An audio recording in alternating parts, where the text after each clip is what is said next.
The world of K-pop might appear dazzling and splendid at first, but unfortunately, the situation behind the scenes is often much different, and several idols have been harshly mistreated by their companies, sometimes in very horrible ways. While some of these incidents have been repeatedly discussed and highly publicized, not many people know about one of the most shocking and heartbreaking cases of mistreatment in the history of K-pop, which dates back almost 20 years. This horrible story revolves around Kim Hyung Eun, who was born in 1981 and made her debut in the Korean entertainment industry in 2003 by taking part in a comedy contest organized by TV station SBS. Hyung Eun surprised everyone by winning the competition, and so she was able to debut as a comedian for SBS. At that time, the Korean comedy scene was at its peak, and Hyung Eun quickly became really popular across the entire country thanks to her great ability to make people laugh. While her popularity was quickly rising, Hyung Eun began hosting a new comedy sketch with two of her colleagues, Shim Jin-hwa and Jang Kyung-hee. In this skit, the three comedians made a parody of Charlie's Angels, a media franchise centered around a group of secret agents which was really popular in the early 2000s. The popularity of this skit made the three comedians household names in the Korean entertainment world and led them to transition into being a full-fledged K-pop group while still keeping their funny concept. The group, which kept the name Charlie's Angels, made its debut in 2006 with its first single Unmyeong and immediately gained a lot of attention. Despite the fact that the members weren't really singers, the group quickly became an extremely popular act and they started being booked for one event after another. For some time, the Korean version of the Charlie's Angels were absolutely everywhere, appearing in several festivals, school parties, and brand events. Many thought that this success would mark the start of a long career in the K-pop world for the three comedians, but unfortunately, their lives instead took a much different and darker turn. Just 3 months into their career as K-pop idols, on December 16, 2006, the Charlie's Angels got into a dangerous car accident, which completely changed their lives forever. The members suffered serious injuries, especially Hyung Eun, who sustained a neck fracture. Sadly, she couldn't recover, and she passed away on January 10, 2007. The world of Korean entertainment mourned the loss of one of their brightest stars, but almost no one knew that this wasn't simply a tragic accident, and the truth was much darker. Around a year later, Jin-hwa appeared on a TV show and decided to speak up, explaining what really happened and blaming their label for the accident and for Hyung Eun's passing. Apparently, on the day of the accident, the group had back-to-back appearances scheduled as they were supposed to perform first in Seoul and then in Yeongpyeong, which was 185 kilometers away. The schedule was already tight, but things got worse when the first performance got delayed, making it almost impossible to reach the second event on time. However, the group's CEO was reluctant to lose out on the money the company would have earned from the Yeongpyeong event, so he insisted that their manager drive them to the second venue as soon as possible. This is where the situation took a turn for the worse, as according to Jin-hwa, the manager started driving the car at dangerously high speeds. In fact, she claimed that the manager reached a speed of 220 kilometers per hour, but the speedometer in the car only showed 200 kilometers per hour as it was the highest value it could measure. Jin-hwa even recalled being able to smell the tires of their car burning for how fast the vehicle was going. This reckless driving didn't last long, and during a downhill descent, the car crashed into a divider at a curve. The vehicle was completely crushed, especially in the front, and every person who was in the car was badly injured, with Hyung Eun being the one who was hurt the most. As a result of the accident, Hyung Eun lost consciousness and entered a coma and suffered from 3 or 4 broken cervical vertebrae. The dislocated bones cut off the nerves in her neck, and this resulted in Hyung Eun becoming paralyzed. On December 26th, she underwent a major surgery to reposition her dislocated vertebrae. The procedure lasted 9 hours, but it wasn't successful. In fact, things only got worse as the surgery damaged the blood vessels in her neck, causing excessive bleeding. Hyung Eun's condition only kept worsening, and on December 31st, she suffered a cardiac arrest and had to be resuscitated using CPR. However, Hyung Eun already had broken ribs, and the bones were damaged even more by the CPR procedure. Because of this, the medical staff determined that the fractured ribs would make another resuscitation attempt completely impossible. For the next few days, Hyung Eun had to rely on a cardiac monitor just to stay alive and never regained consciousness. She showed some small signs of improvement, but all hope was lost on January 10, 2007, when a second cardiac arrest led to Hyung Eun's passing at the age of 25 years old. According to Jin-hwa, Hyung Eun's last words, spoken just after the crash and before losing consciousness, were, "I want to live." Jin-hwa and Kyung-hee managed to recover from their injuries, but their lives were completely changed. The Charlie's Angels were officially disbanded, and the 2 surviving members took different paths. Kyung-hee retired from comedy and broadcasting, and later transitioned into a career as a theater actor actress. She got married in 2011 and now works as a shopping host for CJO Shopping, occasionally appearing in entertainment programs. Jinhwa initially fell into a deep depression, which was worsened by her father's passing away soon after the crash. She later explained that during the time after the accident, she suffered from severe mental health issues, began experiencing auditory hallucinations, and at one point even attempted to take her own life. When her condition improved, Jinhwa decided to expose her company as the reason behind the car crash, finally revealing the truth behind the accident. When the crash had just happened, the agency of Charlie's Angels tried everything to hide the truth, even claiming that the car wasn't speeding and they were in no rush to reach the second event of the day. This claim was quickly debunked by a third-party vehicle expert, and later investigations also confirmed that the agency was attempting to cover up the facts to protect themselves. When Jinhwa spoke up and revealed the truth, the case exploded once again. However, she didn't only expose how their CEO and manager caused the accident, but also revealed that the company made things even worse with their shady business practices. Jinhwa revealed that the agency made its artists sign up for insurance policies where, in case of an accident, the money would get paid to the artist directly unless they pass away, in which case the money would go to the agency. Since Hyung Eun passed away following the car crash, the company received around $73,000 in life insurance payout. Just after Hyung Eun's passing, when her family was still mourning and in shock, the company struck a deal with them, promising to pay them $100,000. However, they later claimed to be struggling financially and told Hyung Eun's family that they could only afford to pay $50,000. Hyung Eun's parents later revealed that in the end, the agency only gave them $24,000.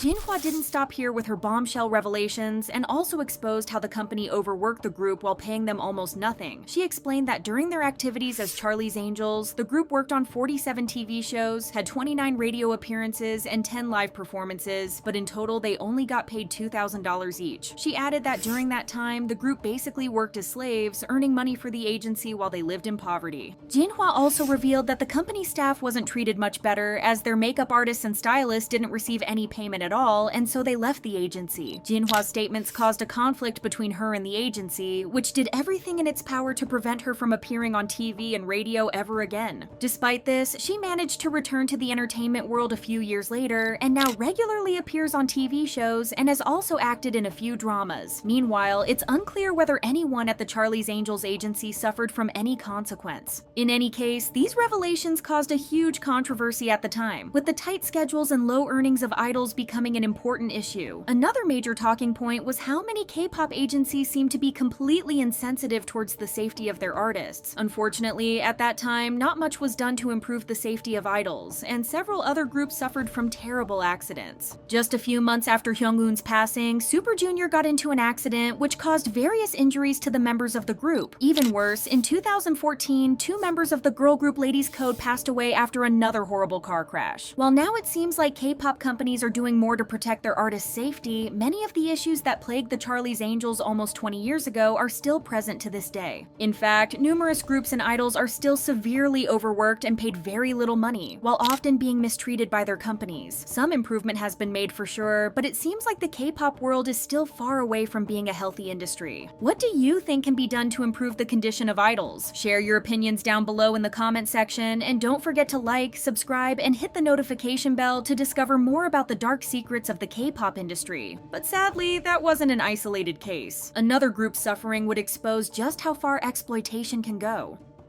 Recently, Spire Entertainment held a press conference where they accused Hwichan from Omega X of committing serious offenses, presenting a video as proof. Omega X's side quickly responded to these accusations, unveiling some things that left netizens completely disturbed. However, Spire Entertainment's pattern of harmful behavior stretches far beyond these recent incidents, and believe us, it goes from bad to worse. The things that Omega X were going through were first uncovered in October of 2022. After attending their Los Angeles concert, one of their fans was waiting for their food outside the venue when they heard the now former CEO of Spire Entertainment lashing out at the members and hurting them physically. Even though they were baffled at the sight, they ended up recording what happened and posting it on Twitter with the caption, "I saw the CEO of the kids company hitting the kids. My hands are really shaking. I don't know what to do." The clip was devastating to watch, as you can hear the CEO guilt-tripping the members and blaming them for not taking care of her. Then, a member is heard collapsing, but instead of helping him, the CEO gets even angrier and yells at him to get up. It's not like like fans were unaware that some company officials tend to treat idols and trainees like they're not human, but to see it captured on video was especially shocking. As it happens with anything, some people were ready to give the CEO the benefit of the doubt. While this was in no way okay, they thought that perhaps she was just having a rough day and unfairly took it out on the members, but some suspected there might be more to the story than meets the eye, so they started digging around. After going deeper, fans stumbled upon a Twitter thread from a few weeks back posted by another Twitter user. Even though the tweet didn't get a lot of attention initially, it helped uncover even more mistreatment and cruelty that the members had gone through by the hand of the company's CEO. The person who first posted the claim said their mom witnessed the CEO shouting at the members twice when the group were in Chile, once at the hotel and another time at the airport. The whole scene was so intense to witness that the user's mother feared that the situation would escalate even more if she didn't intervene. When fans learned about yet another situation where the members were mistreated by the CEO, they demanded answers from the company and spread the word to ensure the members' safety. Fortunately for everyone, SBS News ended up getting involved. They got their hands on some clips in which the CEO is heard berating and verbally harming the members on multiple occasions. You could hear the CEO telling the members, "Do you really think you deserve to be loved by all these people? What, are you superstars now? It's not like you made it all the way here on your own." Similarly to the initial clip, one of the members, Jaehan, collapses to the floor, but once again the CEO doesn't care. In fact, she doubles down on it and tells him to stop being a singer if he's always going to be sick, then turns the conversation to herself. In another clip, she pushes the same member to the floor by grabbing him by the collar. It seems like this is not the first time that something like this has happened, as the others immediately rally around Jaehan in an attempt to protect him. SBS News had also made sure to contact the CEO before releasing the clips. In the phone conversations posted by them, she denies ever hurting the members, despite there being multiple recorded instances of her doing so. To explain everything, she accused the Twitter user who posted the first clip of being an anti and trying to paint the group and the management in a bad light. And no, according to her, she wasn't verbally hurting them, but was just asking them if they had helped her when she was going through a rough patch. No matter what Spire Entertainment and their management claimed though, the story took off immediately after it was reported by SBS News. Even Western media covered the whole thing, spreading the word further. Since their first explanation didn't work, Spire Entertainment came out with another statement, brushing everything off as a misunderstanding. According to them, even though CEO Kang has raised her voice at the members, everything ended up being resolved. When this also did nothing to calm the situation down, the CEO went on to post her own side of things. In a post captioned, "Fact and evidence. You all have lies, but I have the truth." She had attached a screenshot in which one of the members said that he made a mistake and that he would continue to reflect. The member promised her that it wouldn't happen again, but she insisted that lies are impossible to cure and labeled him as the type of person she hated the most. This made the member apologize even more, as he seemed scared of what she might do to him. Fans and netizens failed to understand why the former CEO thought that this would do anything to improve her reputation. Then, on November 7th, Spire Entertainment made an official announcement about Kang's resignation, along with an apology to the fans and everyone who was concerned. While this should have been a happy update, people weren't entirely convinced of the news. Sure, it was possible that she didn't appear as the CEO of the company on paper, but she could be very well running things from behind. They wouldn't be the first company to do so, nor would they be the last, and it really didn't help that the person that became the new CEO was Kang's husband. SBS News continued reporting on the matter, sharing that Kang had been ill-mannered towards the members in more than one instance. On top of threatening the members, she also got into a fight with Jaehan after the group got back to the hotel. Then she started banging on the doors of the members' rooms until the police arrived. Sources mentioned that she got unreasonably mad because the Omega X members forgot to thank the Spire Entertainment staff at the end of their concert. To teach them a lesson, the company made the members pay for their own tickets back home. The members also spoke to SBS, saying that it was usual for the CEO to call them late at night and just lecture them for a few hours. If the members didn't respond, she would resort to threats. Among all the bad things they endured, the members were also made to perform when they were sick with COVID-19. When they informed Kang that they had tested positive for the virus, she told them to get it together and perform. Ultimately, 2 out of the 4 members were too sick with a fever to perform, while the other 2 were urged to perform as many songs as they could. That wasn't all. According to SBS's report, the members were also inappropriately approached without their consent by Kang. If they refused to comply with her demands for physical contact, they would be coerced into doing so. Thankfully, the members were quick to act. Seeing the media coverage that their case was getting and the support they were receiving from all sides, the group's lawyers began a legal battle against the company. The members, along with their lawyers, spoke at a press event where they announced they were ending their contracts with the company and planning to sue them. They pointed out that while Spire issued an apology to fans, CEO Kang didn't apologize to the members even once. Worse, she kept threatening the members and bringing up their military service obligations. No matter how much proof there was against her, though, Kang wouldn't go down without a fight. In fact, she kept sticking to her story and insisted that she took care of the members as if she was their mother. She also insisted that Jaehan, who was seen collapsing at the Los Angeles hotel, fell by himself and not by her doing. At the end, she expressed that she didn't want to end the partnership with Omega X and still wants the members to keep working with Spire Entertainment. To put the final nail in her coffin, she said that it was fair to ask the members to pay the agency's debts, and she believes their accusations are just a ploy to join a bigger agency. The fate was on the members' side, though, as in January of 2023, they announced that they won their lawsuit against Spire. Several months later, they signed with IPQ Entertainment, who they had previously worked with. In January of 2024, the court confirmed that the accusations of inappropriate and harmful behavior involving Omega X were true. This should have been the end of it, but unfortunately it wasn't. Spire Entertainment wasn't going down without a fight. In January, they reported IPQ and Danil Entertainment to the Fair Trade Commission for suspected unfair practices with Omega X. When that didn't fly, they resorted to making false accusations against the members. On March 19th, the company made some serious claims, saying that CEO Kang had been a victim of the members but didn't file any complaints or talk about it because she didn't want to portray them as criminals. However, according to the agency, she couldn't stay silent any longer, especially considering the accusations against her. On the same day, the current CEO of Spire held a press conference in which they played a clip from CCTV footage. In the clip, a man who the company claims to be Hyung is seen doing certain things with Kang which are deemed as inappropriate. The company's current CEO, Hwang Sung-woo, claimed that Hyun was drunk from drinking with Omega X members preparing to join the military while his wife was working late due to the group's international tours. After Hyun asked to speak to the former CEO privately, he allegedly made inappropriate advances towards her. The CEO went as far as to suggest that the lawsuit happened because when other members saw the video, they decided they couldn't continue with the label and wanted to terminate their contracts. On that same day, Omega X's legal team as well as their company denied the accusations. To really prove who was the victim in all this, the company released text messages along with a formal statement. The screenshots of these messages revealed the members weren't drinking to say goodbye to those joining the military as the company had claimed, but were pressured by the higher-ups at Spire. As for the claims that Hyun asked to talk to Kang about military service on July 11, 2022, this was false as his draft notice was sent on August 1st, scheduling enlistment for September. IPQ also claimed CEO Kang made Hyun do those things to her, and he had no choice but to comply as he feared that she would start being mean to him again. The situation gets even more horrifying because afterwards, Hyun ended up falling asleep as it was getting late, and CEO Kang took a photo and sent it to managers. When he woke, she scolded him and made more inappropriate demands. Hyun hid in the bathroom, but CEO Kang went after him, shouting and banging on the door. This lasted until Kevin and the manager returned around 5 a.m., finding CEO Kang taking selfies in the mirror while Hyun was hiding in the bathroom. At the end of their statement, IPQ demanded the label release the unedited CCTV footage and thanked fans for support. They also stated that they were collecting evidence to file a lawsuit against Spire, which really relieved fans. It's genuinely terrifying that the company would stoop to such levels, going as far as to make such severe accusations against the members, knowing they would have to relive the trauma caused by Kang. She shows no remorse and continues to target the members, despite ample evidence pointing to her as the perpetrator. Fortunately, the members now have an agency that stands up for them and refuses to yield despite Spire's attempts to undermine them.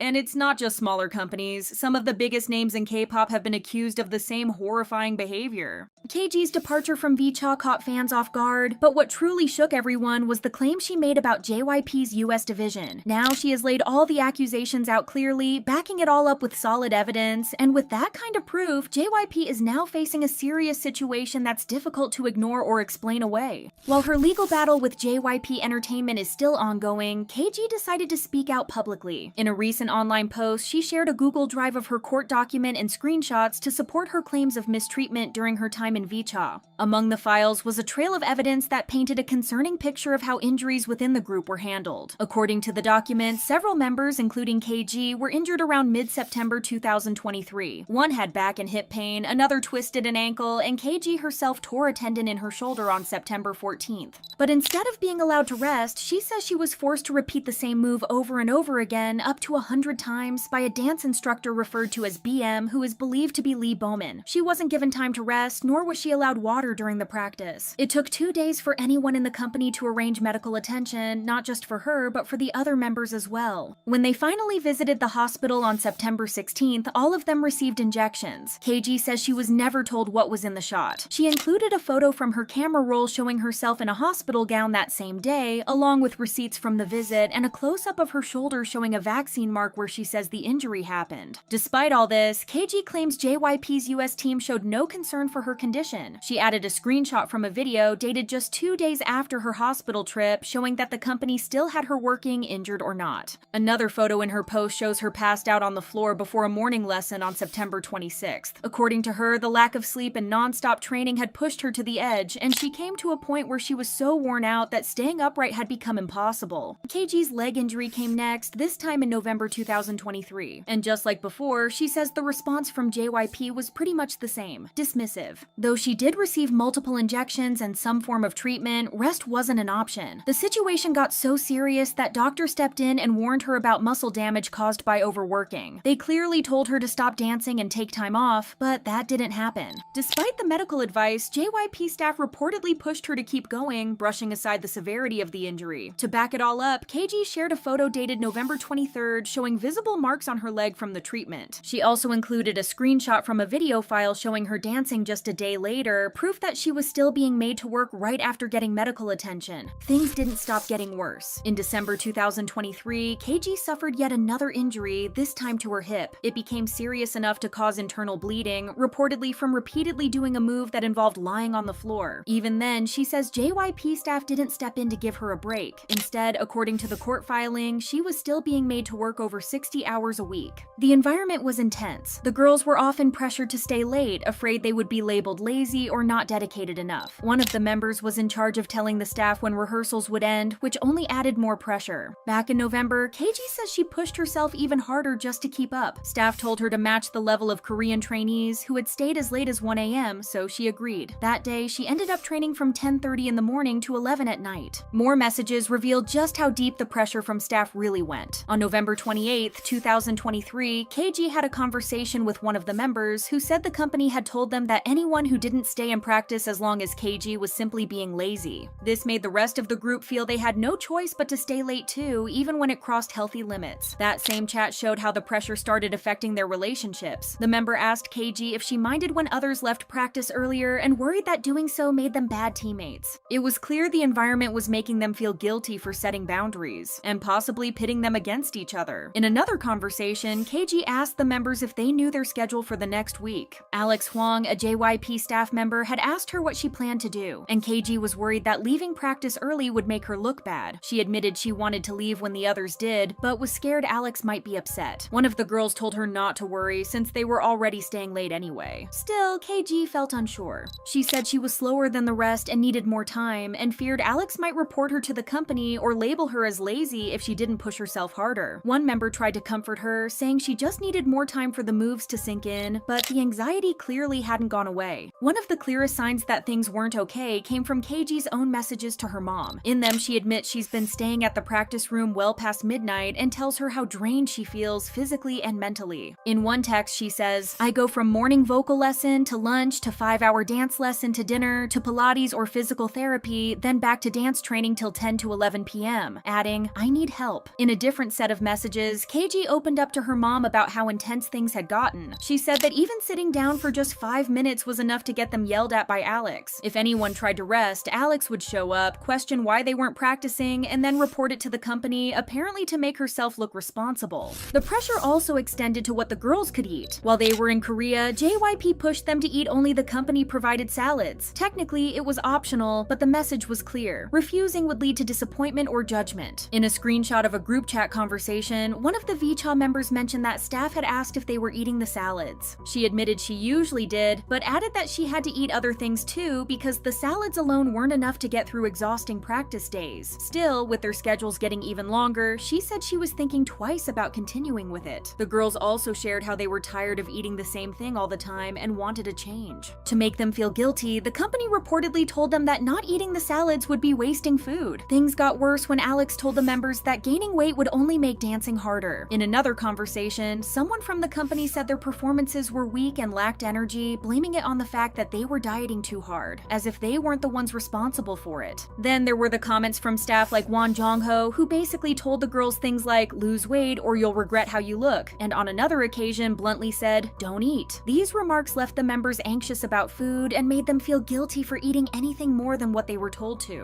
Every month, the company insisted on measuring the members' weights, despite none of them agreeing to it, making it feel like the company was more concerned about their weight than their actual health. KG shared a screenshot revealing a hurtful comment from a staff member. KG believed the remark was aimed at one of the girls who was already struggling with an eating disorder. At that time, she was so consumed by it that she couldn't even bring herself to eat after 5 p.m. JYP's control over KG seemed to go beyond just the physical, with emotional manipulation playing a huge role. This wasn't limited to KG alone, as another member took action in December 2023, drafting a statement for JYP to address how the girls were being treated and point out the company's inconsistent messages. In addition to that, earlier in September 2023, a translator reached out to the group privately, revealing that JYP might intentionally be withholding affection to keep the members from becoming spoiled before their debut. This only confirmed the girls' suspicions that the cold treatment was deliberate. One of the most shocking details uncovered in the court documents was the company's restriction on the members listening to or dancing to music from any other label besides JYP. The constant fear from the staff was so overwhelming that the girls were too scared to ask for schedule changes, a situation that deeply affected KG emotionally. If that wasn't enough, in August 2023, the company staff informed the members that their training was in critical condition, pressuring KG to push herself further even when exhausted or injured. The staff controlled nearly every aspect of their lives, forcing them to speak only in Korean, despite some of the members not being able to speak it very well, regulating what they said in interviews, and even dictating how they spent their free time and days off. Overall, the level of surveillance was shocking, as it appears the company had cameras set up in their LA home to monitor the girls. KG only realized this over time when a staff member made offhand remarks that revealed they were being watched, mentioning things that happened in the kitchen and dining area after the girls went to bed. She discovered that the camera was positioned directly across from the dining table, giving the company a clear view of everything they ate. Additionally, KG found a sticker on the pantry ceiling indicating that area was also being monitored, and she provided photos of the cameras as proof. As for her initial accusations that one of the members had been driven to hurt herself, it was revealed that in October 2023, KG became deeply concerned after noticing troubling signs in one of the members, including binge eating, vomiting, and rumors of self-harm. She suspected the member was struggling with an eating disorder, and even more alarmingly, that she had been using a lighter to hurt herself. This led to growing worry among the group. Tragically, this member eventually attempted to take her own life. KG kept evidence of the situation but chose not to reveal the member's identity, wanting to protect her privacy. Despite the severity of the issue, KG's attempts to seek help were dismissed. When she spoke to the studio teacher, he revealed that JYP staff had misled him, telling him the member was only ill. KG even had a recording of their conversation, which she said she could provide if needed. She also raised the issue with another staff member, Eun Ji-sung, but was brushed off with a comment that eating disorders were normal. KG's own mental health had deteriorated to the point where she was missing school, overwhelmed by her struggles. She reached out to staff member Ji Won-sung, telling her that she was thinking about leaving the group. Later that day, she also opened up to another member about the emotional toll everything was taking on her. Through their conversations, it was clear that the entire group was feeling the weight of the situation, with everyone struggling to hold on to their sense of self and confidence. By February 2024, KG was facing a financial crisis. She discovered that she and the other members were buried in a growing unclear debt, with JYP offering no transparency or explanation. The mounting financial pressure only added to the stress she was already under, and she began to feel trapped, as if no matter how hard she worked, she would never be able to escape the burden. This eventually led to a Zoom meeting with the VCHA members and their parents, where the group discussed the toxic environment they were working in. The members openly admitted they were being mistreated and even considered leaving JYP together. Their parents, however, expressed concerns about the consequences of leaving, particularly given JYP's influence. After the meeting, most of the remaining members chose to stay, while KG made the decision to leave on May 19, 2024. On June 6, 2024, KG sent a text to an employee explaining that her decision to leave was based on her need to prioritize her mental health and happiness. She had no idea that this would lead to JYP threatening her with liquidated damages, which would prevent her from working, releasing music, acting, posting on social media, or using her talents to earn a living. The reason why KG prepared this declaration is that JYP had publicly accused her of making false and exaggerated claims while attempting to force the issue into private arbitration, so she wanted to show that whatever she was saying was 100% real. As of May 1, 31st, the lawsuit is still ongoing and things aren't looking good for JYP USA. KG has presented evidence showing that the staff at JYP violated child labor laws by making the members work late hours. She also provided proof of the overwork, mistreatment, and inadequate nutrition the members faced, with the staff not only allowing but encouraging this behavior. JYP USA has yet to respond to any of the allegations, and at this point, it's hard to imagine any defense that would make them appear innocent in this situation.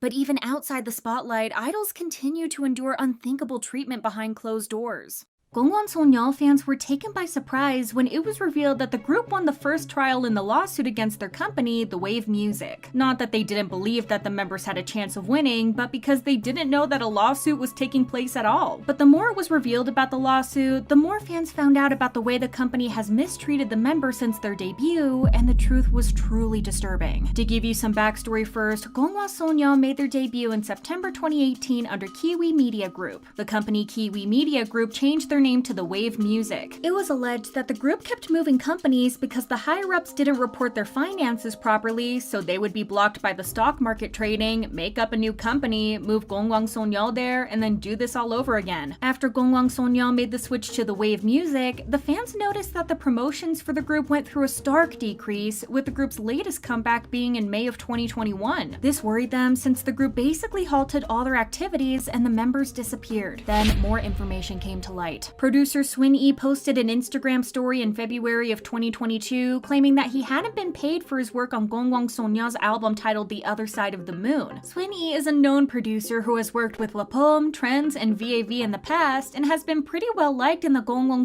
fandom due to his friendliness with the fans. However, he grew tired of fans asking him when the group were going to make their next comeback, so he went on Instagram and informed the fandom that he still hadn't been paid for the work that he did on producing the album. He also said that he made the whole album by himself without anyone's help, though it's unclear who the producer blames for not getting paid, as he made it clear that he doesn't put the fault on the girls nor the company, saying that he always would support the group. This wasn't the first time that an employee had complained about not getting paid, since someone who formerly worked at the company for about a year and 5 months quit their job and didn't receive their overdue salary, severance pay, or the 4 months worth of expenses that they were supposed to be paid after they quit. The alarm bells were now ringing in fans' heads, who now had proof that something wasn't right. They got together to demand justice for the members and the other employees of the company and bring attention to the mistreatment that they've been facing from the company. They mass emailed the agency on top of trending the hashtag #SaveGongwon on February 19th, 2022. Through the emails and hashtags, the fans demanded to know if the members were being paid, what had happened to member Solso, who had gone on hiatus and hadn't been seen since then, what was going on with the group, and asking for better communication between the fans and the company. That didn't do much, and the situation only got worse. On October 21st of the same year, a post was made online with the title, "The agency that has virtually closed down and the girl group found to be disbanded." The original poster claimed that they came in contact with producer A, who said that The Wave Music has shut down. They wrote, "In fact, it was close to a paper company with only the name of the agency. It is now out of business. Now the members of Gongwon will be able to transfer to other labels." The producer went on to say that they haven't received any proper settlement fees for their production work on Gongwon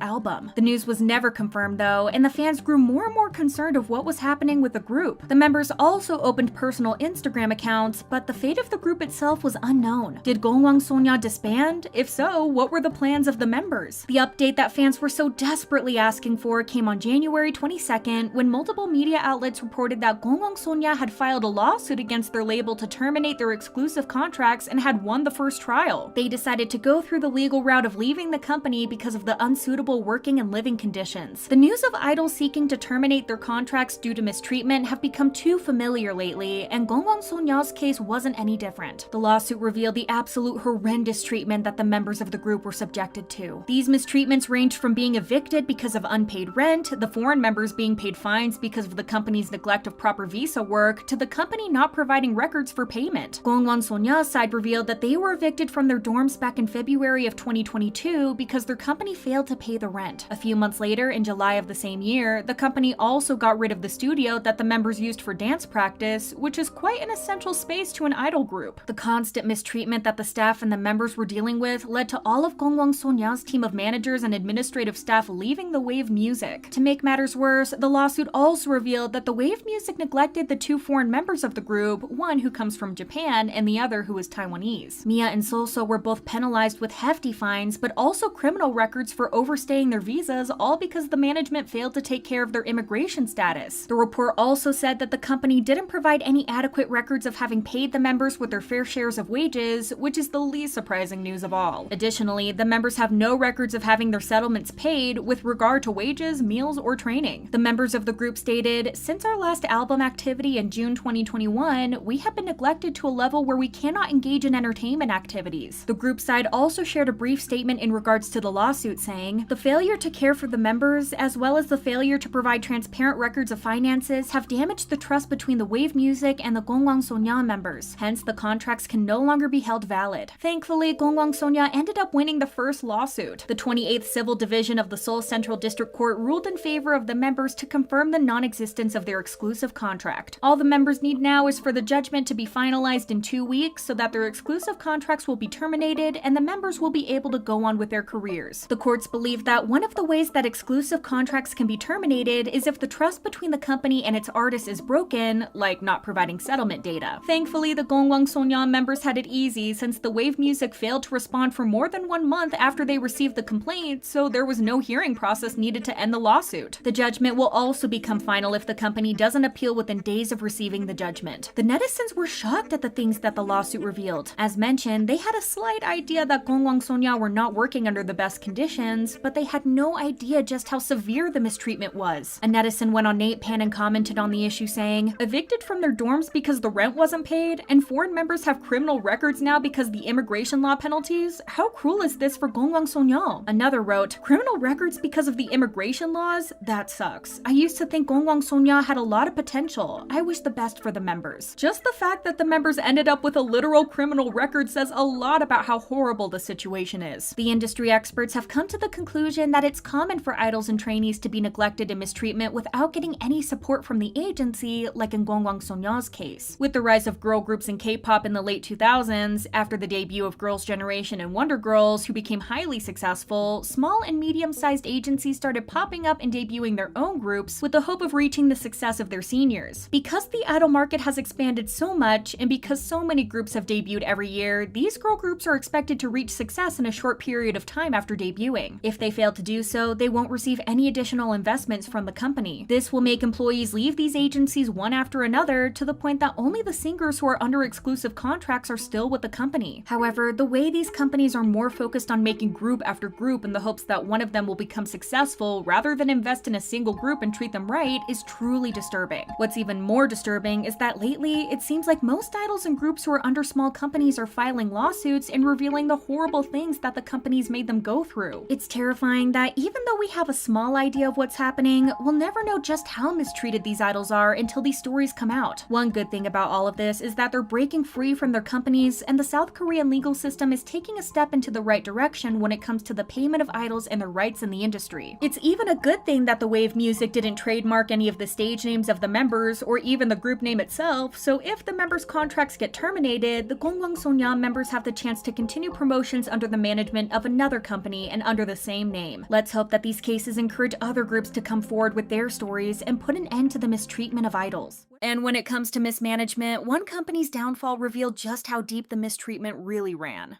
BlackBerry Creative went from one of the most respected companies in the industry to one that's making headline after headline over their incompetence. But what are the things that caused their tragic downfall? People started noticing the red flags of BlackBerry Creative once it was revealed that the company was going through a severe financial crisis. In September of 2021, Sports World published an exclusive report saying that BlackBerry Creative was dealing with a financial crisis. Sports World had spoken to several industry insiders who revealed that the company had failed to pay its due wages and payments to a few external companies and outside employees who they had previously hired to work with the LOONA members. The media outlet claimed that many of these outside employees, like stylists and people who were important when it came to the production of LOONA's music, had worked for months without monetary compensation. The outside employees were at some point ordered to halt all work due to BlackBerry's failure to pay them. The unpaid wages also accumulated to several 100 million Korean won, but this also included employee taxes, insurance, and other owed expenses. Sports World sources did say that the company was currently working on fixing everything up, but they said that it wouldn't be easy for BlackBerry to get back on its feet soon. When the news broke out, netizens weren't surprised in the slightest about the revelation. Ever since BlackBerry Creative lost 3.5 billion won in the investment lawsuit against Donuts, the company's financial troubles were known by basically everyone. Adding on to that the agency paid millions of dollars for LOONA's pre-debut project, which lasted 18 months, knowing that there was no real way for them to get their money back since the group hadn't even debuted yet and sales of the solo albums could barely cover anything. A fan of the group wrote, "They have a video team, but they make the members edit their own videos. The group has been promoted for 3 to 4 years and they've still yet to be paid. Soo is currently out there on her feet doing her best to get the group's name out there while the company heads are out playing golf." A few days after Sports World report, Kim Hwa-young, LOONA's choreographer, spoke up about not being paid a single cent by the company for the work that she did. She posted a screenshot of an article about BlackBerry Creative's financial situation and wrote, "Please check the fund report and deposit the fees, please." She also said that she kept working with the company because of the LOONA members who were diligent workers. The choreographer also stated that she wasn't paid even before the promotions for LOONA's Paint the Town, but she worked on the choreography because the company had promised to pay her in August or September. She concluded her caption by saying, "Let's not make things complicated. Please deposit the payment starting from the choreography for the past Japan promotions." Amidst the whole situation, fans called back to an episode of World Is You One Chu, which was released on September 17th. When Chu was asked, "What are you okay with paying for these days?" she responded with, "No, not yet," and smiled. Since Chu was active in various activities like solo advertisements, variety shows, and her YouTube channel, the revelation that she hadn't been paid despite being so busy was shocking. In June of 2022, it was reported that Chu had filed a lawsuit against the company to terminate her contract since she wasn't getting any payment for her advertisements and was also getting a lot of schedules to the point that she was overworked. BlackBerry Creative then had to come out and deny any rumors regarding the lawsuit, saying that they were groundless, but it didn't end there. Chu openly spoke about not getting paid by the company, making fans even more worried. When Chu appeared on an episode of Dr. O's Golden Clinic in October 2022, where she opened up about her binge eating disorder, she said that she used to eat excessive amounts of extremely spicy food, which had caused her to go to the ER multiple times. When she was explaining her eating habits, Chu also shared that she wasn't paid all that much in 2021. According to her, the reason she started to binge eat was because she simply didn't have enough money to eat what she wanted. She said, "To be honest, I didn't make any income last year. Even when I wanted to eat different things, it would cost too much, and that became stressful for me. What I decided to do instead is order one big spicy meal and eat it all in one sitting." Fans were outraged at the revelation, accusing BlackBerry Creative of overworking Chu and then ripping her off, wondering how she wasn't paid a single cent despite all of her endorsements and shows that she had been on. A second LOONA member had also revealed the lack of income that she had received during the years the group was active. In September of 2022, when Yeoljin was chatting with fans on Fab, she was asked whether she was rich or not. Yeoljin answered that she wasn't because she hadn't received any money from the company ever since LOONA made their debut. The group debuted with the song Hi Hi in August of 2018, even though the group had been releasing songs ever since early 2016, which means that the LOONA girls have been working hard for 6 years and under bad conditions without getting paid a single cent for it. Idols not getting paid for their work for the first few years of their career is pretty normal in the industry, but they weren't getting income for 6 years, even though that they had worked through injuries and illnesses and constant mistreatment from the company. Speaking of mistreatment, nobody knows just how bad BlackBerry Creative is at treating their artists better than Chu, who has been a public victim of their carelessness. Ever since she started getting more popular and getting booked to more schedules, it seemed like BlackBerry Creative were no longer able to manage her properly. Add to that the fact that she had sued the company probably made them petty, so they slowly started removing her from group schedules. She was absent from the LOONA The World concerts in Seoul due to conflicting schedules, which fans were devastated about. She also didn't participate in LOONA's Japanese second single Luminous and LOONA's first concert LOONA The World in Tokyo due to predetermined personal schedules. This further confused fans who were puzzled at how the company was insisting that Chu was still a member and yet she was absent from every single activity. The fact that LOONA were overworked was also emphasized during their first world tour. 2022 had been pretty busy for them in general. They had the LOONAverse concert, were participating in Queendom, had multiple comebacks including a Japanese one, and the tour seemed to be the straw that broke the camel's back. Chu was announced to be absent to no one's surprise, and Teddy also had to take a break and rest for the European leg of the tour due to health problems. She hadn't been feeling well even before the tour started, and the packed schedule didn't help in the slightest. Kicking the tour off in North America, the members had to perform almost every day before moving to Europe and Japan with little to no time to rest in between the shows. They had schedules even on the days that they were supposed to rest, as they showed up to KCON LA performing only with 10 members present. Hustle was also seen with a shoulder strap due to her shoulder pain that came because she was performing non-stop. Yeoljin also collapsed on stage during LOONA show in Mexico City due to the high altitude, but also from lack of rest. Now, considering all this, we'd think that Chu was getting treated any better, but that wasn't the case whatsoever. On top of the fact that she wasn't getting paid whatsoever, Chu was also dealing with other mistreatments from the company side. Not only was she running from schedule to schedule, but she also wasn't getting support from the agency in any way. A fan site master of Chu especially pointed out the way that the company was treating her, or rather mistreating her. The fan site master said that Chu hadn't been accompanied by a manager to her solo schedules since May, and because of this, she had been taking taxis to all of her schedules and carrying her own luggage. The fan site clarified that the manager hadn't been busy, the company simply just didn't care about Chu. They also said that on the day LOONA had filmed for Weekly Idol, the other members left work in the company van while Chu had to take a taxi, and said that this had happened every single time Chu had individual schedules. The hair and makeup expenses were also all paid by Chu herself. Fans were suspecting that the company and Chu didn't have the best relationship because of the lawsuit and all the rumors that she would be leaving the company, but they at least were expecting Chu to be taken care of. Hell broke loose once Blockberry Creative announced that Chu had been removed from the group, but the reason why shocked the public to the core. In the statement the agency posted on November 25th, they claimed that Chu had been mistreating staff and used hurtful language towards staff. They also said that this had been going on for some time, but the company and the LOONA members refrained from saying anything about it. Despite the fact that Blockberry Creative made serious accusations, they didn't provide any evidence to support them. You can guess that this blew up in their faces spectacularly. Not only did the fans not believe anything that the agency claimed, but the supposed mistreated staff and basically everyone in the industry came to her defense. Everyone from fellow LOONA member Hyunjin, photographers, writers, and staff from various recordings, brands, and even Sunmi herself came to Chu's defense, sharing their lovely experiences with her and calling the company's claims ridiculous. A person claiming to be a Blockberry Creative employee also shared the constant mistreatment the employees and members had gone through because of them. They wrote a string of tweets saying that they had forced the members to perform when they were sick, coming to a point when they were constantly vomiting. The alleged former employee also said that the staff members were made to work long hours, that the male staff would go to work drunk, and that the young trainees were lashed and screamed at. The members were also reportedly blamed for the financial troubles the company went through, and the higher-ups even allegedly manipulated a female staff member into working extra hours, making her late to her own deceased sister's funeral. With all this, it came as no surprise when it was reported that 9 LOONA members had filed an injunction to terminate their contracts with the company, despite the fact that they claimed that the members were aware of Chu's alleged mistreatment. Blockberry Creative denied the claims, but we've seen that they have a tendency to deny everything, whether it's true or not. In response to people asking about proof, they also claimed that it falls on Chu and the staff members involved to provide the proof, even though that they were the ones who made the accusations. But with more people speaking up, who knows who else will reveal Blockberry's dirty laundry, especially since Chu said that her side of the story will come out very soon. Since their only source of income seems to be LOONA, with the members gone and their reputation getting tarnished beyond fixing, Blockberry Creative will go under sooner than we thought.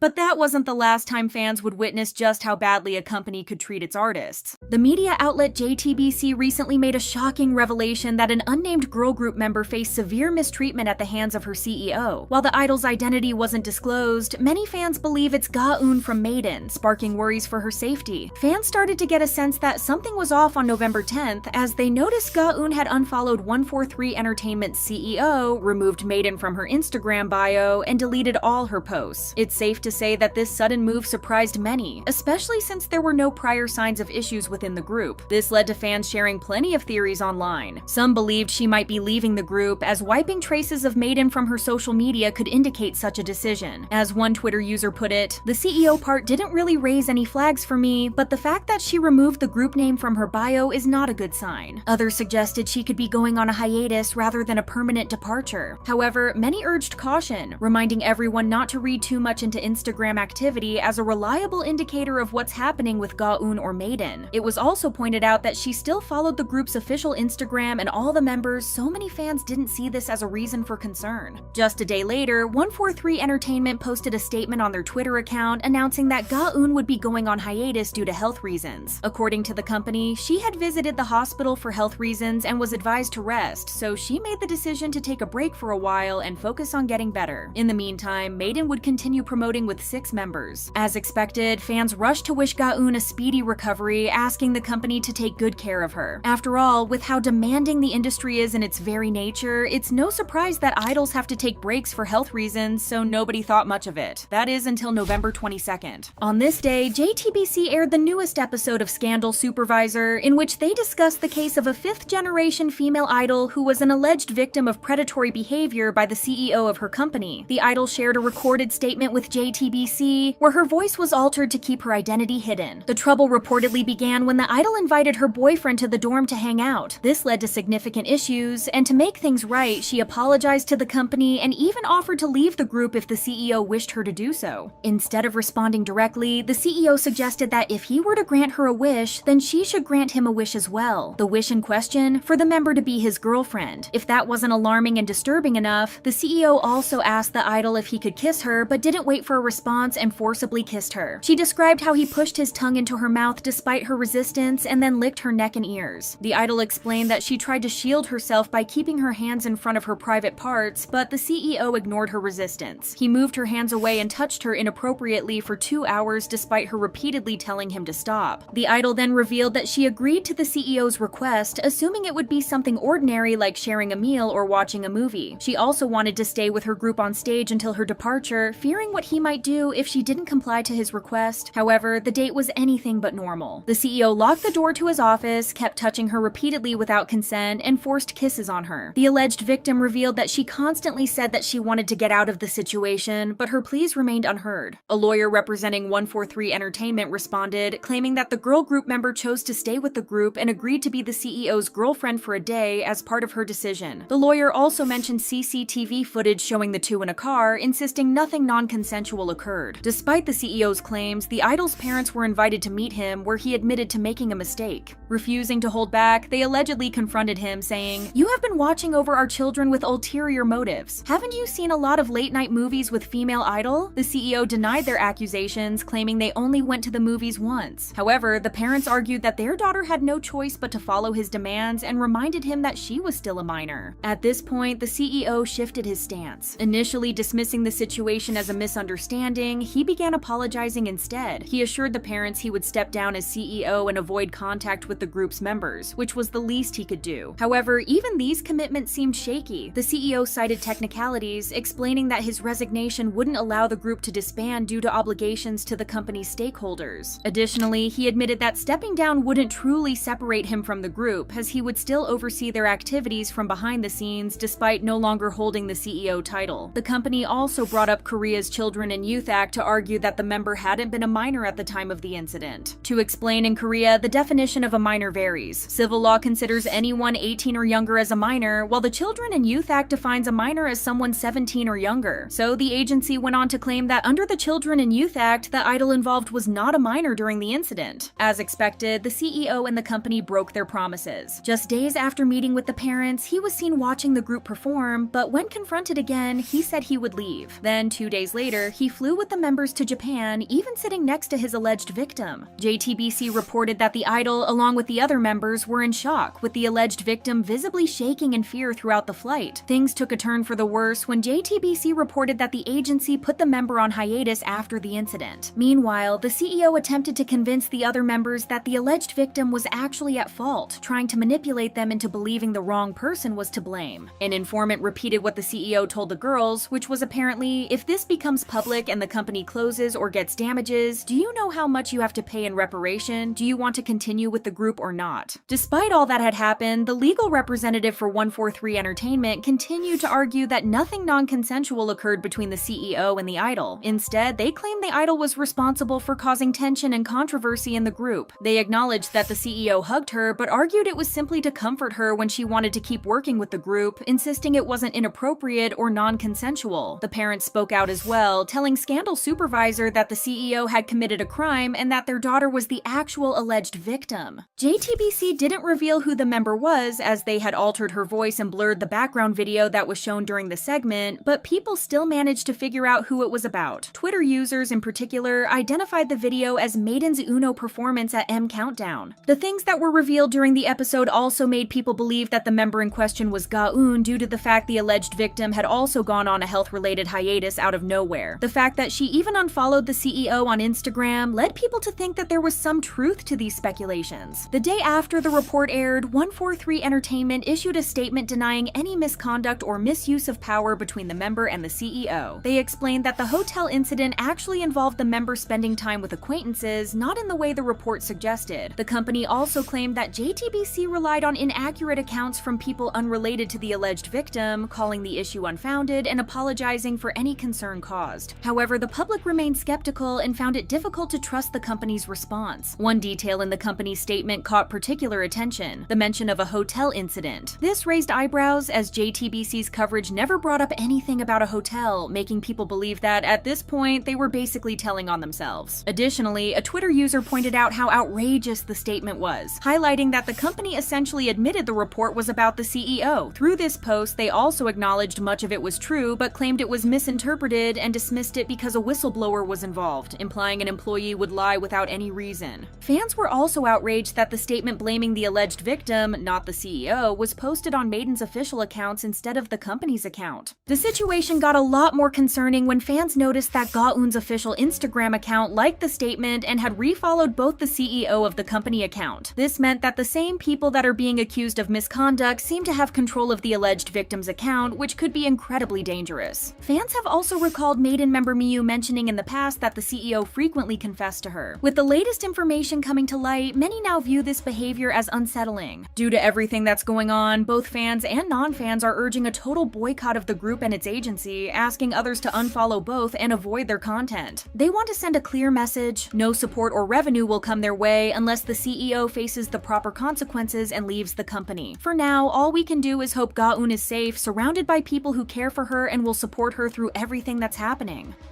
And long before these stories came to light, another group's tragic journey set the tone for how devastating this pattern could be. When it comes to K-pop idols, fans like to assume that they had a good time when they were promoting and that they felt comfortable and safe while doing so. But the members of Stellar had their own stories to share, and sadly, they all sound like horror tales. Stellar went through several lineup changes before they even debuted. Originally, they were supposed to have 6 members but ended up with 4: Gaeun, Jeonyul, and ex-Honeydew members Leesul and Joa. The group, which was formed as a collaboration between the Entertainment Pascal and Shinhwa's Eric, made their debut in August of 2011 with the single Rocket Girl, but it wasn't successful. They did gain some attention because they were a group produced by Eric, but this attention didn't translate into sales, so their debut went under the radar. Early on in their career, precisely after Rocket Girl's promotions were over, Leesul and Joa left the group for unknown reasons, and they were replaced by members Minhee and Hyung Eun. Their first comeback with the new lineup UFO had the same fate as their debut. In fact, UFO did even worse, since the attention they got for being the group produced by Shinhwa's Eric lost any power, causing the group to take a break. At the time, fans were fearing that the company would announce their disbandment since their first 2 singles did horribly, but the Entertainment Pascal wasn't ready to let them go. At least not yet. In July of 2013, Stellar released their 3rd single titled Study, and it did as well as you would think. The song did manage to chart in the top 100 for the first time since their debut, but it still wasn't enough for the group, and it wasn't getting any better. The company was being faced with a difficult situation too, and the fact that the comebacks were failing didn't help. Eric also left, leaving only the girls, the CEO, and the manager. At some point, the members didn't have any money for transportation or meals, having to share a serving of food among the 4 of them. They were so broke that they had no money to spend on any outside activities and couldn't even afford to sit at a cafe. The situation made the members feel humiliated, with Gaeun explaining, "We'd get so embarrassed when the van of another celebrity would pass us by. We used to hide our faces." Taking into consideration all of this, the management and the team decided to change everything up. After all, it was their last chance, so they decided to put everything on the line. So they chose to steer away from cute concepts and spice it up a bit more, a route we've seen many second-generation girl groups take when things are hanging by a thread. According to Minhee, in the position they were in, nobody had the luxury to think about what would come after. If Marionette was successful, they would continue promoting as a group. If it failed, they would disband. The members were leaning more toward towards the second option. This wasn't your typical racy concept though, but it got the recognition that the company wanted for the group. It was negative attention, but it was attention nevertheless. The comeback announcement was made by releasing their first official teaser photos, where the members can be seen wearing revealing lingerie and interacting with the camera in a flirtatious way. The company also made a quote-unquote game on the group's official Facebook page. This so-called game involved fans liking the Facebook page to reveal photos of different body parts of the members. The caption of the post read, "We will need Appa's help to reveal our marionette. The more likes our page gets, the more you will see of the marionette's charming looks." As you can see, the whole concept was really messed up. When it came out, the comeback wasn't received well, the music video and the choreography for Marionette was considered too much, and the group was heavily criticized for changing their concept. As the saying goes though, bad marketing is marketing, and Marionette became their top-selling single, reaching number 35 on the Gaeun chart and number 34 on the Billboard K-pop Hot 100. It also became their most watched YouTube video at the time, even though it had more dislikes than likes. When Marionette came out, the members were too young and inexperienced to grasp some of the references their company pressured them into incorporating in their videos. For example, when filming the milk drinking scene, the members thought that it was only to portray a morning scene, as the director literally told them that in the scene they wake up and feel thirsty, so they will drink milk. Jeonyul, the member who was filming the scene, drank the milk normally, but the staff insisted that she spills the milk while drinking. Since the staff members didn't specify why, Jeonyul believed she was spilling the milk to portray the character's vulnerability, but the members were completely shocked once they read comments like, "This scene can make you imagine a certain act." Believe it or not, Jeonyul, who was only 20 at the time, was so hurt that the company tricked her like that to the point that she hasn't been able to drink milk since then. But that's not all. Since the company didn't want the buzz that Stellar got from Marionette to fizzle out, the group made their comeback with Mask 6 months later. In this comeback, the members addressed all the hate they got from netizens. The lyrics talk about how they were willing to experiment with an image that they weren't entirely comfortable with, and how the public ignored them until they started doing more mature concepts. And just like netizens had asked, the outfits weren't revealing, the choreography wasn't provocative, and the music video was pretty normal, yet they received no attention for the song. In March of 2015, Fool was released, but this period started feeling a lot like their rookie years. They were putting out good music, but due to all the competition with the other groups that were promoting at the time and the lack of scandalous aspects of it, it was mostly going unnoticed. But at the same time, the members of Stellar were not fond of the sensual concept imposed on them by their company, so they explored alternative ideas. In 2016, they released Sting, which showcased a more girlfriend-like concept. The band explained that they chose to portray themselves as girlfriends rather than provocative figures, so they opted for lighter makeup to create a stronger connection with a broader audience. As you might have guessed, Sting didn't do well either. This is when the company really started showing their ugly side. Because their comebacks kept flopping, the company started controlling the members' images more. If they tried to stand up for themselves, they would be hit with fees and penalties, and if you remember, they didn't even have enough money to go to cafes before Marionette. They were also young at the time, so all they could do was lower their heads and follow orders. In this situation, one where they weren't earning any money, the entertainment Pascal knew they had to shake up the public, and that's how Vibrato came to be. At this point in their career, already having tasted stardom, Stellar were made to feel a bit desperate themselves. Jeonyul said, "We wanted to get Stellar's music out there. When we didn't have skin exposure, nobody even knew we released a new song. If it's not provocative, there is no response." The entirety of the Vibrato era, from the photo shoots until the last day of promotions, was a nightmare for the members. The members recall being given the infamous red outfits during the photo shoot and being told by the company that they had to dance in them. The members immediately refused, saying that it would be impossible to perform with clothes that short and revealing, leading to the agency urging them to just try on the clothes and making the girls believe they were being unreasonable by refusing without even trying. Ultimately, they agreed, and the agency took 5 photos of them, but the members' opinions remained unchanged. The outfits were too much. Gaeun recalled, "They seemed to agree and told us to change, but those photos were released." As expected, the girls' complaints were brushed aside, with the agency promising them they wouldn't do it again. But it was too late. The photos were out, and the members were getting called every derogatory name in the book. The members even felt like they'd brought shame onto their families, as Stellar weren't being associated with good things. If the parents were asked what their daughters were doing, they would mention that they were in a group called Stellar. But when you would search them up, only controversial pictures would come up. Gaeun also mentioned that they found themselves in situations where they received sponsorships and explicit photos through messages, owing to their reputation as an R-rated group. She also got trauma, saying, "I hate looking at my legs and my flesh. I didn't recognize the trauma, but I've been doing it since some time ago. It only went downhill from there." The group experienced more lineup lineup changes, but the members seemed desperate to get out, with fans noticing multiple signs of distress from them. In addition to the members looking miserable and uncomfortable while promoting, in July of 2017, Gaeun posted a tweet on her personal account saying, "It's been 3 weeks since we've made a comeback, so why do I have to keep worrying about the production of our album? I only want to focus on our performances." What made it more worrying is that Hyung Eun and Min Hee replied to the tweet with, "I just feel numb now and every day is a battle." According to a fan statement, during Stellar's time in Japan, the girls started crying multiple times during their performances. The fans said that they expressed feeling excessively exhausted, both physically and emotionally. As they still had remaining time on their contracts and the agency's controlling nature, the girls felt compelled to comply with any demands imposed by their company. One of the most disturbing things that came out of this thing was when the members indirectly asked for help on live television. When they were on Show Champion and the camera went around filming everyone on stage, the Stellar members signaled SEOS on stage. The chilling thing is that they're smiling throughout the whole thing, and even though the company managed to delete most videos of the incident, it's a memory that can't be erased from the fans' minds. Do you want to know something that will make you even more angry about this whole thing? The members were paid very little from their debut until their disbandment in 2018. During a Q&A session held on Min Hee's channel, Gaeun shared that over their 7-year run as a group, each member received only $9,000. Let's just hope that we never hear stories like this again.